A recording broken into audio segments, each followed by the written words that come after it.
وضو کے متعلق ایک سوال ہے۔ ایک آدمی نے وضو کیا نماز پڑھنے کے لیے، لیکن نماز پڑھنے سے پہلے اس سے کوئی ایسا عمل سرزد ہوا جو شریعت میں پسندیدہ نہ ہو، جیسے اس نے کوئی جھوٹ بولا، کسی کی غیبت کی، کوئی فحش کلام کیا، کسی کے ساتھ بدتمیزی کی، بد کلامی کی، تو کیا وہ اسی وضو کے ساتھ نماز پڑھ سکتا ہے یا اسے نیا وضو تازہ کرنا ہوگا؟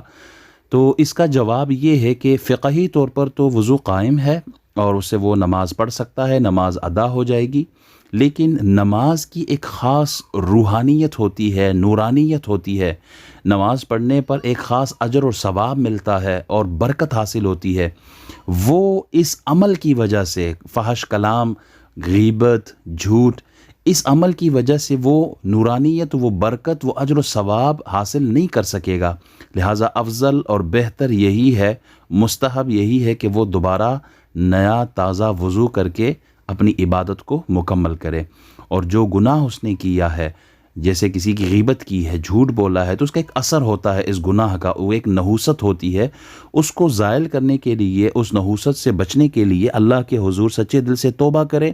اللہ توبہ قبول فرمانے والا ہے۔ واللہ اعلم بالصواب۔